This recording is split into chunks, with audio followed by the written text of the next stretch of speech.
I'm not the biggest fan of Elon Musk. Now, that's not to say I don't like what he's doing, but okay, it seems to be transactional for him. If Ayn Rand were alive today, he'd probably be the character basis for one of her books, which is fine.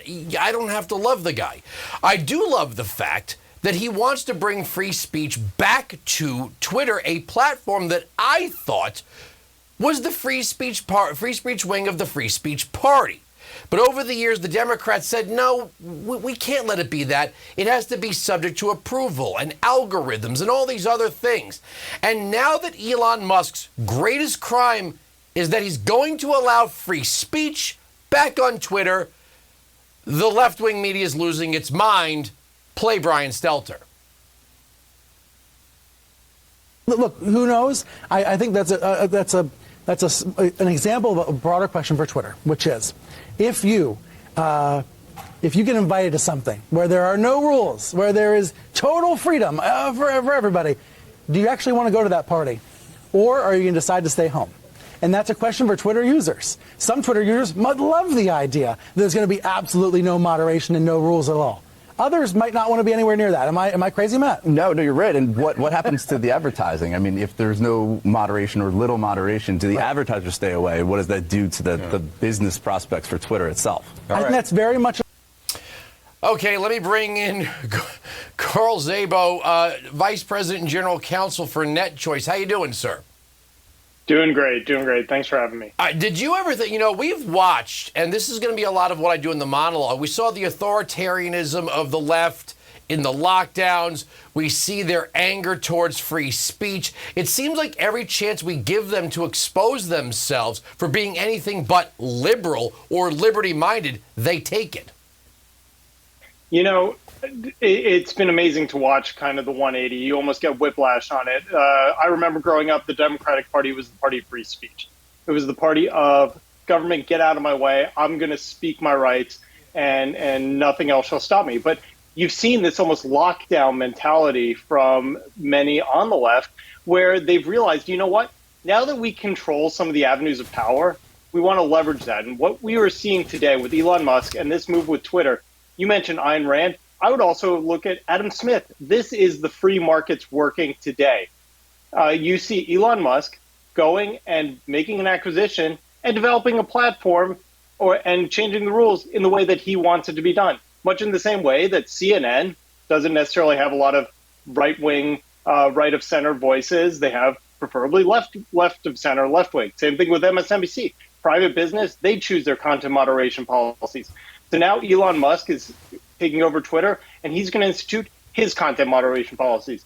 If it's okay for CNN to have an entire hour for Brian Stelter, it's okay for Elon Musk to operate a private business in the way that he sees fit. You know what's amazing, though, is that I thought that was one of the things that we agreed on.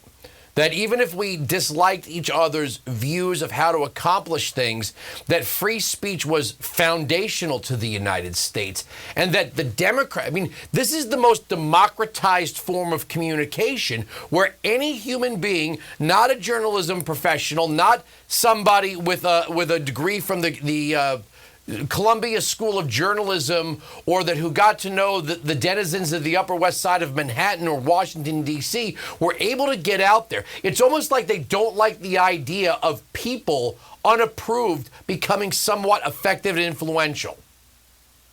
I think we've seen the Democratic Party kind of move away from being the party of the working person. I think that's kind of endemic in the entire administration right now. And this just kind of exemplifies it. Look, you have newspapers, legacy media, that definitely leans left, if not far left. It's unlikely that the New York Times is going to write a nice story about Orrin Hatch or any Republican. It's unlikely that you're going to see similar treatment from the Washington Post. So what did social media do? It actually gave conservatives a great opportunity to reach the people directly, to go out there and be able to engage and show how amazing their ideas are, and also at the same time show some alternatives to what the common left of center narrative is. And so what you're seeing is content moderation. Now, some platforms want to have higher content moderation policies. Some want to have lower ones.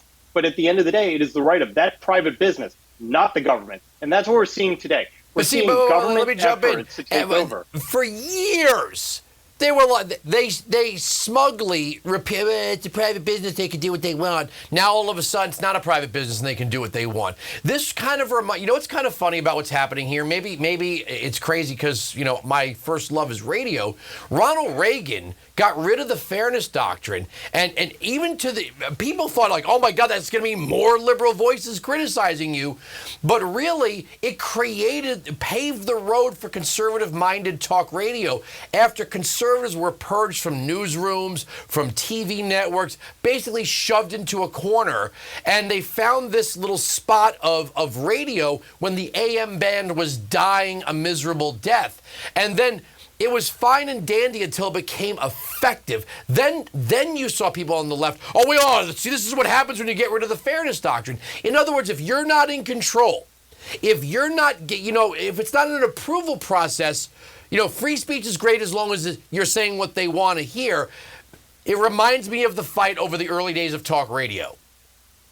That's exactly right. I mean, the fairness doctrine, when President Reagan got rid of it, that's what gave Rush Limbaugh the opportunity to actually become Rush Limbaugh. And he actually saved AM radio.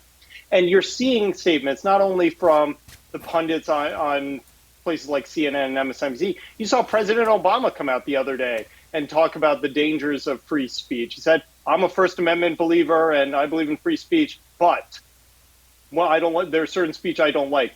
Disinformation. What is disinformation? Is it you can keep your doctor if you want? Would that be disinformation? I don't know. Who's going to be the arbiter of that? And to me, it needs to be the private business. We cannot allow government to control social media. We need to let the free market operate. And that's what we're seeing with Elon Musk and Twitter.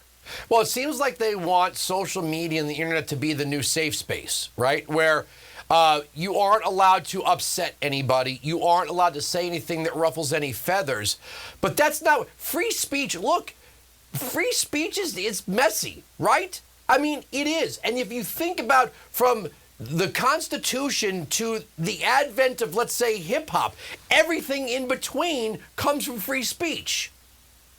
That's exactly right. So what I'm doing day in and day out here in Washington, D.C. is I'm fighting against government efforts to seize control of these private businesses, to lean on them, to make them host the type of speech that the administration, that the White House, that the liberals want to host. And this is going to require all of us to push back on a lot of, it might sound like a great idea, but any attempt by the government to seize more power is only going to mean more control over these private businesses and more leverage over what Elon Musk is trying to do with Twitter.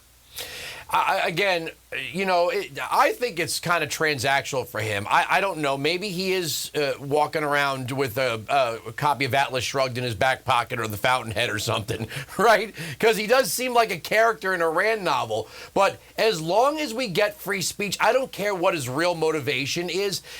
Some of these people on the left have gone too far by saying, you know what? Any dissenting ideas are not welcome.